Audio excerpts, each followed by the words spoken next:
So, magandang araw sa inyong lahat. Ngayon is ituturo ko sa inyo yung provision system. So, dito makikita natin na C1 is guilty of 6 years. So, 6 years is qualified siya sa provision program. And after the conviction is C1 is mayroong 15 days para magsubmita ng application for provision doon sa korte kung saan siya nahatulan. Provisional remedies. New trial, reconsideration, appeal, and provision. Magfo-focus lang tayo dito sa provision kasi nga provision system lang yung ituturo ko sa inyo. Submit application to trial court. If nakasubmit na si Juan ng application for provision doon sa korte kung saan siya natulan is automatic magsususpende yung sentence niya 6 years. Makakalaya si Juan through bail and recognizance.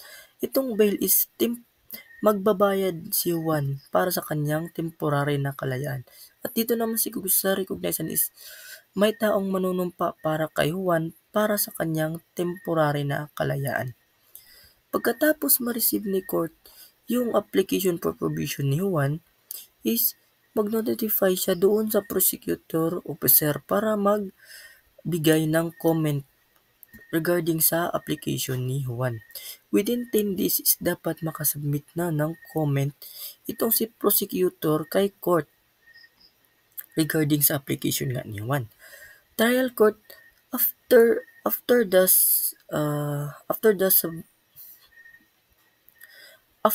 makasubmit ni prosecutor ng comment kay court at nakita ni court na provisionable itong si Juan is si court is magbibigay siya ng referral order doon sa provision office para mag-conduct ng post-sentence investigation para kay Juan. Dito naman sa provision office, si Chief of Parole and Provision Office is magde-delegate ng investigating officer or mag-a-assign itong si CPPO ng investigating officer para mag-conduct ng post-sentence investigation within 60 days. Sa 5 days naman is within 60 days magkakandak ng post-sentence investigation. Sa 5 days nito is within 5 days magkakandak ng initial interview itong si investigating officer. Sa initial interview, dapat si Juan is magpapakita siya doon sa investigating officer within 72 hours. If hindi nagpakita si Juan doon sa investigating officer, i-charge si Juan bilang absconding petitioner. So dito naman, if nagpakita si Juan, mag-fill up si Juan ng worksheet. Itong worksheet is dito nakalaan yung personal identification ni Juan. At sa initial interview, magsasign ng waiver of authorization itong si Juan. Ito yung authorization na pumapayag si Juan na imbestigahan ni investigating officer. Dito naman tayo sa collateral information. Pag sinabi natin collateral information, ito yung mga impormasyon na galing sa mga tao na may personal knowledge about kay Juan. Full-blown courtesy investigation. Pag sinabi natin full-blown courtesy investigation, iimbestigahan yung buong pagkatao talaga ni Juan. At dito naman sa partial courtesy is mga selected lang yung imbestigahan ni investigating officer. For example, sa trabaho ng Juan, yun lang talaga yung imbestigahan ni investigating officer. At pagkatapos naman mag-conduct ng post-sentence investigation itong si investigating officer, magsasubmit na siya ng post-sentence investigation report doon kay court after niyang post-sentence investigation. Itong post-sentence investigation is ikakandak siya ng 60 days, di ba? Pwede itong ma-extend ng mga ilang araw if may valid reason. Kasi nga, dito nakalagay na recommendatory in nature. Pwede siyang ma-extend if may valid reason or mga valid circumstances. Pagkatapos ma-receive naman ni court yung post-sentence investigation report, magde-decide si court within 15 days if deny or granted ba itong C1. Pag deny, C1 is magse-serve ng kanyang criminal sentence in prison. But if granted, magiging statutory rights yung privilege ni Juan. Ah, yung pagde-decide ni court dito is hindi pwedeng ma-appeal or not appealable ito. At pagkatapos naman, dadako na tayo dito, granted na si Juan, magiging statutory right na. Dito naman, si court is mag-i-issue ng provision order para magrantan na talaga si Juan ng provision program. Period of provision. Si Juan is, for example, si Juan yung final judgment niya is not more than 1 year or lagay lang natin ng 10 months lang yung criminal sentence ni Juan. Yung probation period ni Juan, kasi nga 10 months lang yung criminal sentence niya, hindi not more than 1 year, yung probation period ni Juan is not exceeding 2 years. Pero pag yung criminal sentence ni Juan is 1 year and 1 month or more than 1 year, yung probation period ni Juan is not exceeding 6 years. So, dito naman tayo sa provisional report. Provisioner na si Juan kasi nga nagrantan na siya ng provision program. Upon the receipt of provision order, itong si Juan is dapat magre-report ito doon kay provision officer within 72 hours after or upon the receipt of provision order. Pag hindi nag-report itong si Juan, mababiolate na yung mga conditions bilang isang provisioner. Pero magfo-focus lang tayo dito sa reported kasi nga ituturo ko sa inyo mamaya lang yung not reported kasi nga violation yan.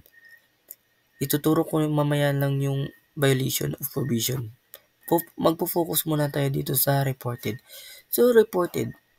If nag-report si Juan upon the receipt of provision order, dito na magsisimula yung initial supervision kay Juan. At si Juan is magre-report once a month doon kay provision officer. So, dito naman tayo sa violation of provision condition. Si Juan is naka-violate ng provision condition at may nakakita sa kanya. At itong nakakita sa kanya, ito yung tinatawag na informant. Itong si informant is nag-report doon sa provision office na itong si Juan is naka-violate ng condition or rules ng provision. Dito sa supervising provision officer naman, itong si supervising provision officer, hindi agad ito magtitiwala doon kay informant kasi nga hindi basta-bastang matatanggal yung isang provisioner sa provision program dahil nga legal itong pinasok dyan sa program na yan. Si supervising officer, after makatanggap ng information or report galing kay informant, magkakandak ito ng fact-finding investigation para malaman talaga yung veracity and truthfulness ng informant. Kung totoo nga ba talaga yung sinasabi ng informant. After ma-found out ni supervising provision officer na naka-violate talaga itong si Juan, magsasubmit siya ng violation report doon kay trial court. At dito naman kay court, if na-examine niya talaga na valid or may probable cause itong si Juan, mag-i-issue siya ng warrant of arrest para arestuhin si Juan. At dito naman sa hearing, itong si provisioner or si Juan, meron siyang right to be informed sa kanyang violation. May post a bail, may karapatan siyang magpiyansa, and right to counsel. May karapatan siyang magkaroon ng sarili niyang abogado. At dito sa state, represented by prosecuting officer. Dito naman tayo sa court, may tatlo dito na continuance, revocation, and modification. Pag sinabi natin continuance, C1 is magpapatuloy sa kanyang probation program. At dito naman sa revocation is serve original sentence in jail or prison. Dito na mawawala bilang isang probationer si Juan kasi nga magsiserve na siya ng original sentence niya doon sa bilangguan. At dito naman sa modification, magpapatuloy pa rin si Juan sa pagsiserve as probationer sa probation program pero may mababago sa kondisyon at rules ni Juan. At dito naman tayo sa termination of probation. Sa termination of probation, dito meron tayong tinatawag na final report. Itong final report is tinatawag na termination report. Ang termination report is submitted by probation officer to trial court before expiration of probation period. Sa termination report, ito yung report na isusubmita ni probation officer doon sa korte na hindi pa na-expired yung probation period. Sa ngayon, sa bagong provision natin is dapat itong si probation officer is makakasubmit na ng termination report or final report kay court 5 days before the expiration of probation period. Sa una naman, yung unang provision is 30 days before the expiration of probation period. At dito naman, after ma-receive ni court yung final report or yung termination report, magbibigay na si court ng termination order. Ito yung order na ibabalik na yung karapatan bilang tao sa isang probationer or yung sa example natin na si Juan. Ibibigay na kay Juan yung karapatan niya na kumilos na walang kondisyon, na walang rules. Kasi nga, dito nakalagay na restore all civil and political rights lost or suspended. Totally extinguish criminal liability. So, mawawala na talaga yung criminal liability ni Juan. Probation office. Close probation case and keep client's case. Corresponding probation record shall be archived. So, pagkatapos ng termination order ni Juan is hindi